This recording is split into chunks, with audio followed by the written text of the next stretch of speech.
Welcome back to my YouTube channel. Today our topic is potentiometer. आज आपका topic है potentiometer. Potentiometer क्या होता है? It is an arrangement which is use to find out the potential difference. एक हमारे पास application इसकी ये है। दूसरी एप्लीकेशन हमारे पास ये है to compare the EMF of two cells, and the third application is to find out the internal resistance of cell. तो जो आपके पास तीन एप्लीकेशंस हैं, इंपॉर्टेंट टॉपिक है board examination point of view से। पोटेंशियोमीटर क्या होता है, जो आपको मैंने यहाँ पर लिखा है, it is an arrangement which is use to find out the potential difference, to compare the EMF of two cells, and the third one is to find out the internal resistance of cell. तो ये आपके पास topic है। आज हमने इस topic को समझना है अच्छे तरीके से। पोटेंशियोमीटर क्या होता है?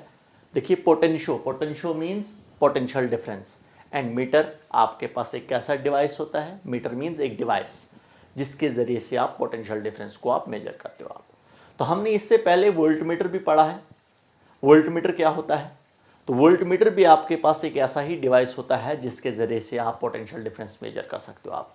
तो voltmeter, it is a device which is use to measure the potential difference, and this potentiometer it is also a device which is used to find out the potential difference. And why we use potentiometer? क्यों हम potentiometer को हम use करते हैं? And there is any comparison between potentiometer and voltmeter? कोई comparison है हमारे पास potentiometer और वोल्टमीटर के बीच में? इसको हम समझेंगे। तो देखिए, वोल्टमीटर, सबसे पहले आपको पोटेंशियोमीटर को अगर आपको बोलूँगा मैं, तो पोटेंशियोमीटर हमारे पास क्या होता है? ये एक एक्यूरेट पोटेंशियल डिफरेंस मेजर करके देता है दो पॉइंट्स के बीच में, क्योंकि ये वर्क करता है किस पर? नल पॉइंट पर ये वर्क करता है। तो नल पॉइंट आपको लास्ट में समझ में आ जाएगा जब हम नीचे जाएंगे। हम इसमें इसकी पोटेंशियोमीटर की एप्लीकेशन पर जाएंगे, वहाँ पर आपको समझ में आ जाएगा नल पॉइंट क्या होता है। तो यहाँ पर सिंपल में पहले आप ये समझिए कि पोटेंशियोमीटर एक्यूरेट पोटेंशियल डिफरेंस दो पॉइंट के बीच में निकाल के देता है। समझे आप? जो आपके पास एक्यूरेट पोटेंशियल डिफरेंस दो पॉइंट्स के बीच में अगर फाइंड आउट करना है, वायर्स के दो पॉइंट्स के बीच में अगर आपने पोटेंशियल डिफरेंस मेजर करना होगा, तो पोटेंशियोमीटर वो एक्यूरेट पोटेंशियल डिफरेंस मेजर करके देगा। जो वोल्टमीटर होता है वो एक्यूरेट पोटेंशियल डिफरेंस मेजर करके नहीं देता है दो पॉइंट्स के बीच में। क्यों? क्योंकि वहां पर हमारे पास, अगर आपने वोल्टमीटर को चलाना है, वोल्टमीटर को चलने के लिए करंट की ज़रूरत होती है। जब उसमें करंट फ्लो करती है तो वहां पर भी पोटेंशियल कुछ ड्रॉप हो जाता है। हालांकि वो एक आपके पास एक ऐसा डिवाइस होता है, उसने पोटेंशियल डिफरेंस एक वायर्स के बीच में, दो पॉइंट्स के बीच, वायर्स के दो पॉइंट्स के बीच में उसने पोटेंशियल डिफरेंस मेजर करना होता है। लेकिन जब हम उसको कनेक्ट करते हैं, उन वायर्स के दो पॉइंट्स के साथ कनेक्ट करते हैं वोल्टमीटर को, तो वोल्टमीटर को चलने के लिए भी थोड़ा बहुत पोटेंशियल चाहिए, और कुछ पोटेंशियल उसमें भी ड्रॉप हो जाता है। इसी वजह से वो एक एक्यूरेट पोटेंशियल डिफरेंस दो पॉइंट्स के बीच में निकाल के नहीं दे सकता है। समझे आप? तो वहाँ पर हमारे पास वहाँ पर हमारे पास कुछ ना कुछ एरर आ जाएगा। एक्यूरेट पोटेंशियल डिफरेंस दो पॉइंट्स के बीच में वो फाइंड आउट नहीं करके दे सकता है कौन? वोल्टमीटर। लेकिन ये आपके पास पोटेंशियोमीटर जो आपके पास जो है, ये एक एक्यूरेट पोटेंशियल डिफरेंस दो पॉइंट्स के बीच में फाइंड आउट करके देता है। क्यों? क्योंकि ये नल पॉइंट पर डिपेंड करता है। तो वो नल पॉइंट क्या होगा वो आगे हम समझेंगे हम। तो ये मैंने अभी आपको कहा, लेकिन आपने ये अच्छे तरीके से देखा भी होगा कि ज़्यादातर हम यूज़ करते हैं, किसका यूज़ करते हैं? वोल्टमीटर का ही यूज़ करते हैं, पोटेंशियोमीटर का यूज़ नहीं करते हैं। तो देखिए, वोल्टमीटर का ज़्यादा हम यूज़ क्यों करते हैं? क्योंकि वो कन्वीनियंट होता है, स्मॉल होता है, छोटा सा आपको एक डिवाइस आपको नज़र आएगा, समझे आप, और इजी होता है, वो उसको हम कैरी कर सकते हैं, चला सकते हैं, और कहीं पर भी आप दो पॉइंट्स के बीच में पोटेंशियल डिफरेंस मेजर कर सकते हो आप। इसीलिए हम क्या करते हैं, ज़्यादातर हम किसका यूज़ करते हैं? वोल्टमीटर का ही यूज़ करते हैं। समझे आप? तो क्योंकि वो कन्वीनियंट होता है, इजी होता है चलाने के लिए भी, तो और वहाँ पर आपको और जल्दी से वो आपको मेजर करके देता है दो पॉइंट्स के बीच में पोटेंशियल डिफरेंस। तो इसीलिए हम ज़्यादातर हम किसका यूज़ करते हैं? वोल्टमीटर का हम यूज़ करते हैं। तो आज का आपका टॉपिक जो है वो पोटेंशियोमीटर है। मैंने पहले ही कहा आपको, ये एक एक्यूरेट पोटेंशियल डिफरेंस मेजर करके देता है, और यहाँ पर हम इसको डिवाइस नहीं करेंगे, कहेंगे ये एक अरेंजमेंट होता है। समझे आप? वहाँ पर एक डिवाइस होता है, यहाँ पर एक अरेंजमेंट है ये। इस अरेंजमेंट में आप देखोगे, आप इस यहाँ पर आपके पास एक लॉन्ग वायर यूज़ में आती है।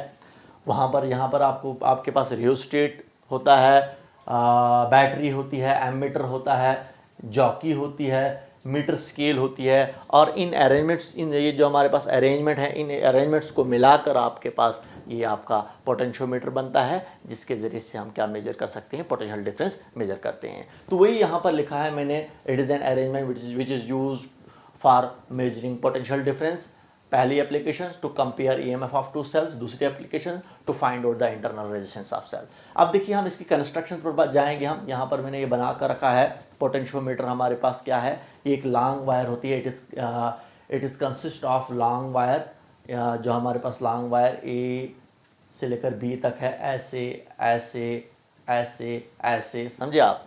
तो ए बी आपके पास क्या है, एक लॉन्ग वायर है हमारे पास, जो है अप्रॉक्सीमेटली 4 मीटर की होती है। It is made up of manganin और constantan fixed on a wooden board. ये आपका एक प्रैक्टिकल है, एक वुडन बोर्ड होता है हमारे पास, एक वुडन बोर्ड होगा, और उस वुडन बोर्ड पर हमारे पास जो है ये वायर जो होगी वो इस तरीके से होगी, 4 पीसेज में होगी।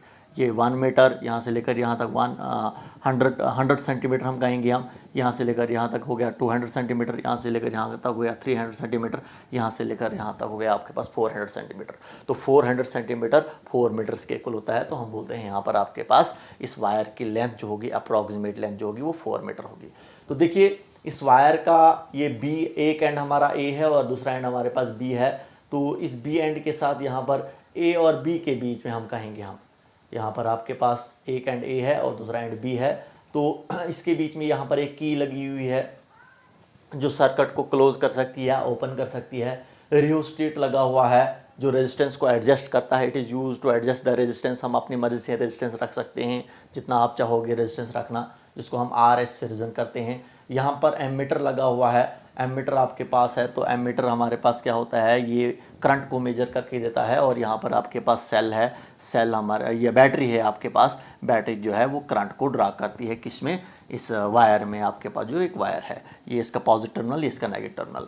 तो ये हमारे पास जो है, यहाँ पर आपको जो नज़र आ रहा है कि रियोस्टेट, एमीटर, बैटरी, ये हमारे पास जो है वायर्स के 2 टर्मिनल्स के साथ कनेक्ट है, ए और बी के साथ कनेक्ट है। इस सर्किट को क्या कहा जाता है, ऑक्सिलरी सर्किट कहा जाता है। वही यहाँ पर लिखा है मैंने, a battery, key, ammeter and rheostat are connected between A and B, this is called auxiliary circuit. इसको ऑक्सिलरी सर्किट कहा जाता है।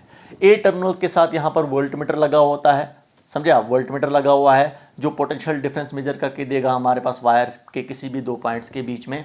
और इस वोल्टमीटर के एक साथ में हमारे पास कनेक्ट है जॉकी, जो जॉकी हमारे पास क्या होता है, एक पेन शेप होता है, और पेन शेप होता है जिसको हम स्लाइड कराते हैं इस वायर के ऊपर, जब हम ये प्रैक्टिकल हम करेंगे। तो जॉकी आपके पास क्या होता है, एक ऐसा डिवाइस होता है जिसको हम इजीली स्लाइड कराते हैं इस वायर के ऊपर। और इस वायर के पैरेलल में आप देखोगे, आप यहाँ पर एक मीटर स्केल होती है जो हमें इस वायर्स की लेंथ को मेजर करके देता है। तो ये आपके पास है कंस्ट्रक्शन, जो हमारे पास इस कंस्ट्रक्शन में हमारे पास क्या क्या लगता है, जो अभी मैंने कहा, एक लॉन्ग वायर 4 मीटर्स की हमारे पास वायर होती है, समझे आप, की लगती है, रियोस्टेट हमारे पास है, एमीटर है, बैटरी है, वोल्टमीटर है, और जो कि हमारे पास यहाँ पर है। ये आपके पास कंस्ट्रक्शन है। अब इसके बाद हमारे पास जो है ये किस प्रिंसिपल पर वर्क करता है, किस प्रिंसिपल पर बेस्ड है हमारे पास है ये।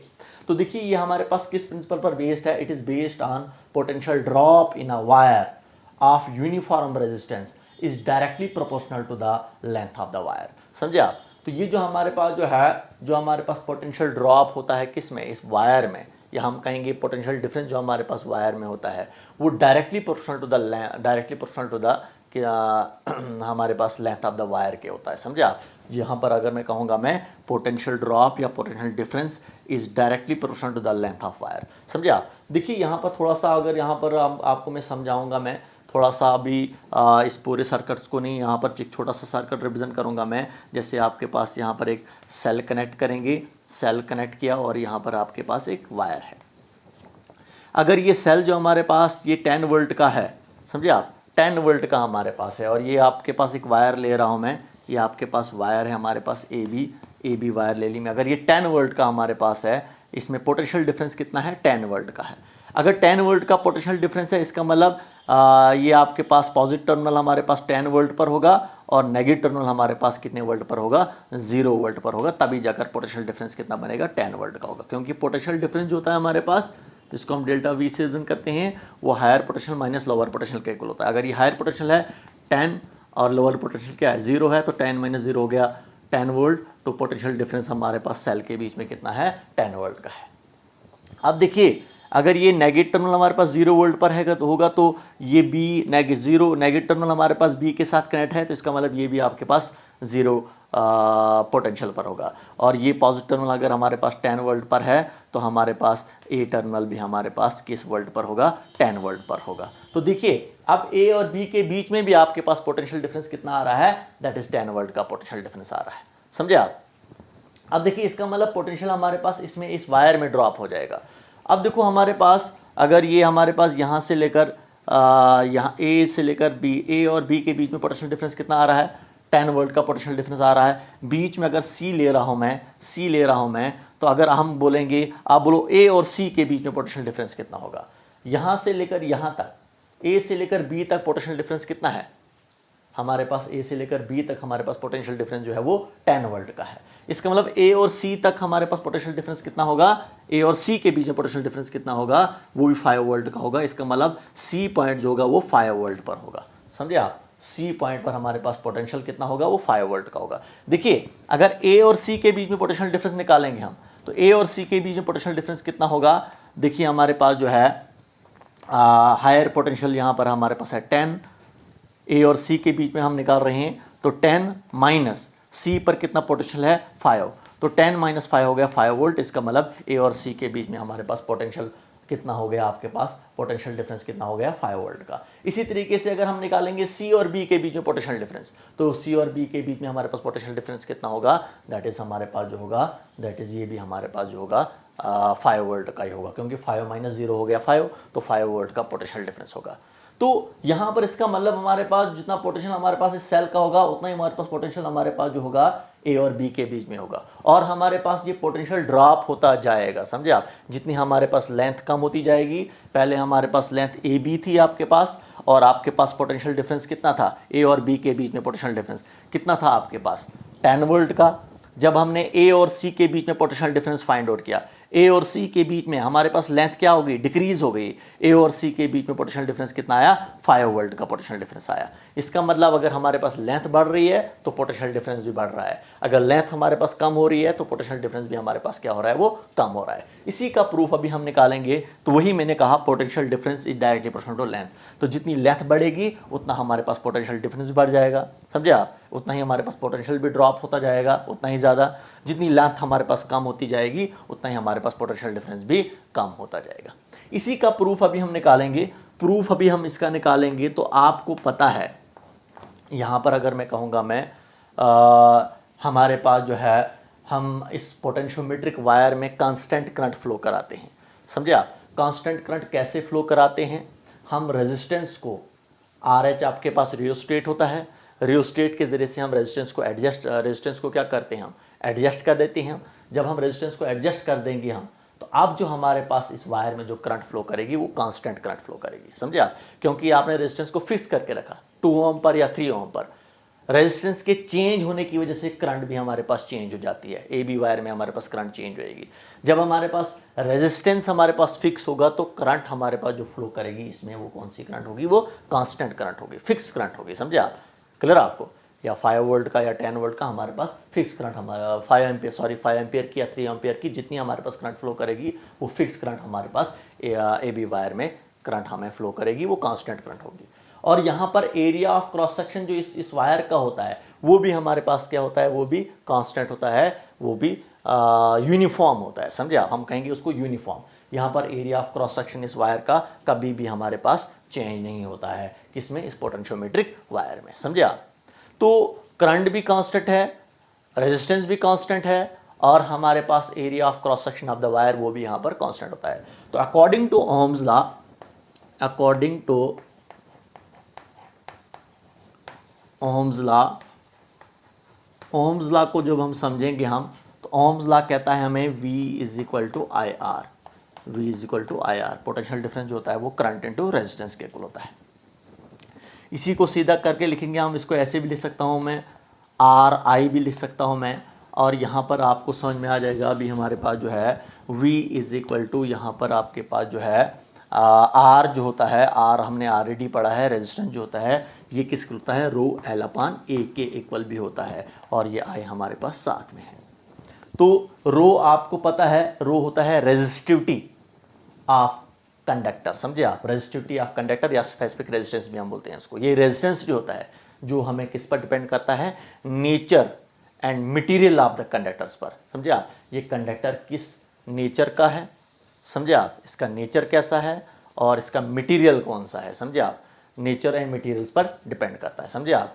तो मटेरियल जैसे हमारे पास ये मैग्नीन का है या कंस्टंटन का होता है, एलॉय होता है, तो उसमें हमारे पास एक क्योंकि मटेरियल पर ही डिपेंड करता है किसका रेजिस्टेंस कैसा होता है। जैसे एलॉय होता है उसका रेजिस्टेंस हाई होता है, तो ये रो क्या होता है हमारे पास, एक रेजिस्टिविटी होती है जो नेचर और मटेरियल ऑफ द कंडक्टर्स पर डिपेंड करती है। और एल अपान ए ये आपके पास क्या होता है, ये dimensions of the conductor, L हुआ लेंथ ऑफ द कंडक्टर और ए हुआ एरिया ऑफ क्रॉस सेक्शन, समझे आप। तो आर जो होता है, जो हमने ऑलरेडी पढ़ा है वो रो एल अपान ए पर डिपेंड करता है। इसका मतलब आर जो है वो रेजिस्टिविटी और डायमेंशन ऑफ द कंडक्टर पर डिपेंड करता है। क्लियर आपको। तो इसी को आगे हम समझेंगे। आपको पता है यहाँ पर आप देखोगे, आप यहाँ पर करंट भी, हम इसको थोड़ा सा रिशफल करेंगे। हम रिशफल जब करोगे आप इसको, तो यहाँ पर आपके पास क्या आ जाएगा, रिशफल करके हम एल को उधर ले लेंगे हम, तो रो आई अपान ए इंटू एल आपके पास आ रहा है। तो ये मैंने रिशफलिंग की मैंने। अब यहाँ पर देखोगे आप, आई भी करंट है हमारे पास जो इस वायर में फ्लो करती है, वो कांस्टेंट करंट होती है। ए होता है एरिया ऑफ क्रॉस सेक्शंस, ये भी हमारे पास क्या होता है, कांस्टेंट होता है हमारे पास जो है। और रो जो है वो भी कांस्टेंट है, क्योंकि आपको पता है स्पेसिफिक रेजिस्टेंस होता है। मटेरियल हमारा कभी चेंज ही नहीं हो सकता है। जिस मटेरियल से हमारे पास ये बनी हुई है उसी मटेरियल से बनेगी, कहीं बीच में तो अब चेंज नहीं हो सकती है। तो ये सब हमारे पास क्या हैं, दीज आर ऑल कांस्टेंट्स। इन कांस्टेंट्स को हटा लेंगे हम, एक कांस्टेंट पुट करेंगे, के पुट करेंगे। के जो होगा हमारा वो रो आई अपान ए के इक्वल होता है इंटू एल। ये के क्या होता है, इट इज़ कांस्टेंट, और इस कांस्टेंट को क्या कहा जाता है, पोटेंशियल ग्रेडियंट कहा जाता है।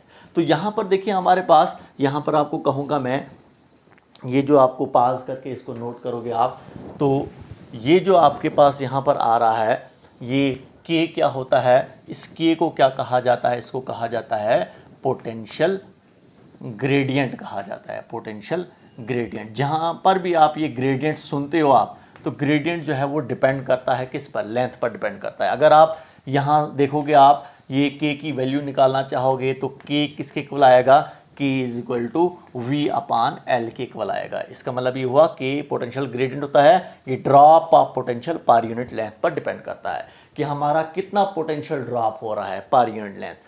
हम 1 सेंटीमीटर या 1 मीटर में कितना पोटेंशियल हमारा ड्रॉप हो रहा है। जब भी हमारे पास एक कंडक्टर में करंट फ्लो करती है, तो 1 सेंटीमीटर में हमारे पास या 1 मीटर में हमारे पास कितना पोटेंशियल ड्रॉप हो रहा है, उसी को कहा जाता है पोटेंशियल ग्रेडियंट। तो के आपके पास एक कांस्टेंट है जिसको कहा जाता है पोटेंशियल ग्रेडियंट। ये पोटेंशियल ग्रेडियंट जो होता है, इसको क्या बोलते हैं हम, drop of potential per unit length. तो देखिए के आपके पास क्या है, के आपके पास क्या है, पोटेंशियल ग्रेडियंट।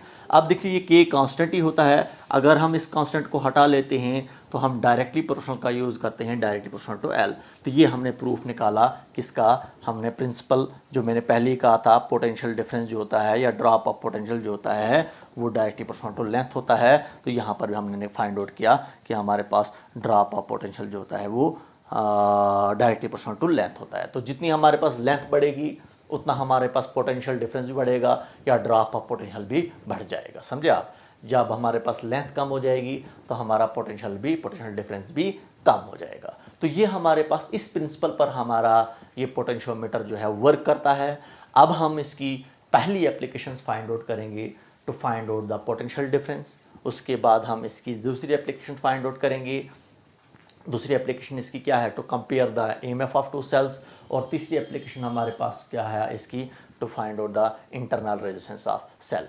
तब तक के लिए ओके, गुड बाय।